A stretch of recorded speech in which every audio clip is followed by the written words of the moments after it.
শান্ত সকাল।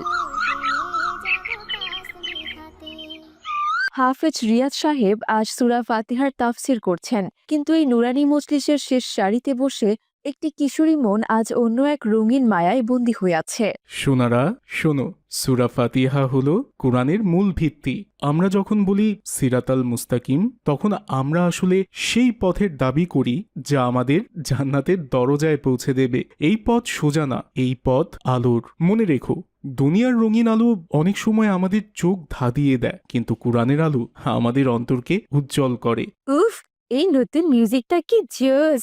যদি এখনই ভিডিওটা শুট করে বিউটি ফিল্টার দিয়ে আপলোড করে দিই, তবে আজকের মধ্যে আমি ট্রেন্ডিং এ চলে আসব। এই হুজুরের লেকচারের জন্য হচ্ছে না, হুজুর তো ব্যাকডেটেড মানুষ, উনি কি বুঝবেন ভাইরাল গানের আনন্দ কি। মিলি, তুই কি পাগল হয়েছিস? আর তুই ফোন বের করে হুজুরকে ভেঙ্গাচ্ছিস। হুজুর যদি একবার এদিকে চোখ ফিরান, তবে আজ কিন্তু তোর রক্ষা নেই। তাছাড়া আল্লাহর কালাম পড়ার সময় কি এসব নোংরামি করতে তোর একটু ভয় লাগছে না? আরে ধুর জান্নাতুল, তুই তো একদম ব্যাকডেটেড দেখছি। এই হুজুর ইয়াং হলে কি হবে, সে তো ফার্স্ট হয়েছে, তুই কি জানিস? হ্যাঁ, সব স্কুল কলেজে মেয়েরা এখন ট্রেন্ড ফলো করে। তুই চুপ থাক তো, আমাকে আমার কাজ করতে দে।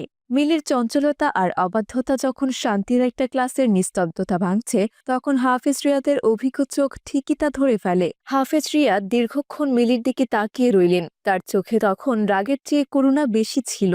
মিলি, তুমি এটা কি করছো? আমি এখানে নুরানি পথ দেখাচ্ছি, আর তুমি তোমার হাতে রাখা ওই ছোট্ট যন্ত্রটিতে নিজেকে বিক্রি করছো। এই জায়গাটা আল্লাহর ঘর, এখানে শেখানো হয় কিভাবে সম্মান অর্জন করতে হয়, অথচ তুমি কিনা সম্মান বিকিয়ে দেওয়ার চেষ্টায় লিপ্ত আছো, যা তোমাকে জাহান্নামের রাস্তা দেখাবে। হুজুর, আমি তো খারাপ কিছু করিনি, আমি শুধু একটু আনন্দ করছিলাম আর কি। সবাই তো টিকটক করে, টিকটক তো এখন একটা আর্ট। টিকটক করলে কি আমি খারাপ মেয়ে হয়ে যাব? আপনি যে সারাক্ষণ শুধু ভয় দেখান। সকলে ভুল করলেই ভুলটা সঠিক হয়ে যায় না মিলি। তোমার বাবা অনেক কষ্ট করে তার ঘাম ঝরানো পয়সা দিয়ে তোমাকে এখানে পাঠিয়েছে। তার স্বপ্ন তোমাকে বড় মানুষ করা, তোমাকে তোমার ফোনের ডিসপ্লের খেলনা বানানোর জন্য নয়। এমন ভয়ঙ্কর টিকটকের নেশায় তোমার নামাজ যাচ্ছে, পর্দা যাচ্ছে, আর শেষে তোমার জীবনও আধারে ডুবে যায়।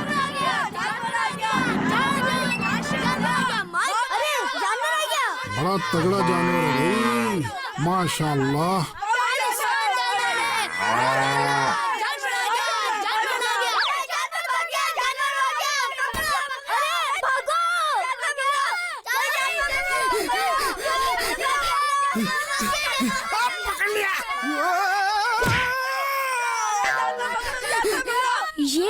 ये शोर कैसा है?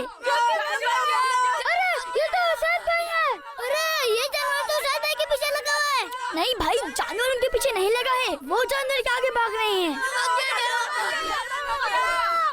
अल्लाह ताला का बहुत शुक्र है मैं बच गया। उसद भाई, ये जानवर आपके पीछे क्यों लग गया था? वो मैं तो जानवर को गाड़ी से उतरते हुए देख रहा था, अचानक ये रस्सी छुड़ाकर मेरे पीछे लग गई। जिस वक्त जानवर गाड़ी से उतर रहा होता है, वो लोगों का रश और शोर सुनकर भिटक जाता है। हमें उस वक्त रश नहीं लगाना चाहिए और ना शोर मचाना चाहिए।